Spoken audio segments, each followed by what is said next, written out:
Tapi yang menentukan kehidupan kita kesemuanya alam dunia juga.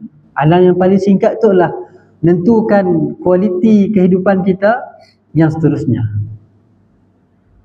Maka kita kena sentiasa muhasabah.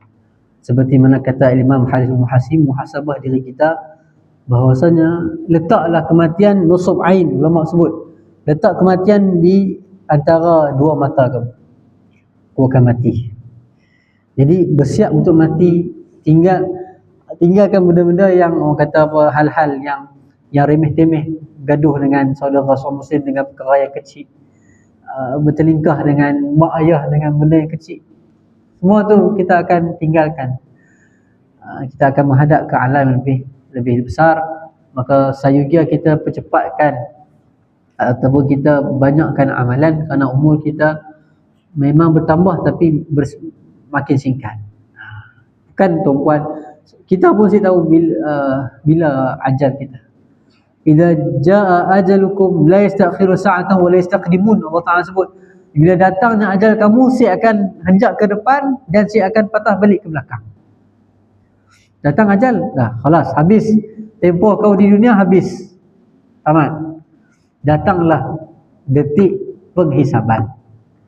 Allahumma salli ala sayyidina. Hatta orang masuk syurga pun rasa menyesal. Kena masuk syurga pun menyesal. Kena akan menyesal, kena aku pula lebih lagi, aku naik tingkat atas lagi. Allah Subhanahu. Jadi sama-samalah kita dengan berkat Imam Harith al-Muhasibi, gelarannya orang Haris yang banyak bermuhasabah, maka kita ikutlah tauladan beliau, kita banyakkan muhasabah diri kita, bukan muhasabah orang lain, banyakkan muhasabah diri kita. Moga-moga Allah Subhanahu Wa Taala bawa kita ke jalan yang benar. Ihdinas siratal mustaqim. Jalan yang benar, yakni jalan-jalan yang engkau redai, jalan kalangan para ulama, jalan para anbiya dan jalan para syuhada. Mohon maaf atas keterlanjuran kata dan sebagainya. Mohon ampun dan mohon doa untuk saya. Subhanakallahumma hamdika asyhadu an la ilaha illa anta astaghfiruka wa atubu ilaik. Allahumma 'allimna ma yanfa'una wanfa'na bima 'allamtana wa zidna 'ilman yanfa'una.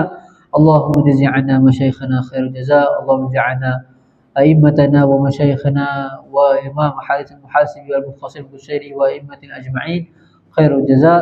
Sallallahu ala sayyidina Muhammad wa ala alihi wa sahbihi wasallam. Subhanakallahumma hamdika asyhadu an la ilaha illa anta astaghfiruka wa atubu ilaik. Bismillahirrahmanirrahim. Wal 'asri innal insana lafi khusr الذين آمنوا وعملوا الصالحات وتواصوا بالحق وتواصوا بالصبر. والله سبحانه وتعالى أعلم بالصواب.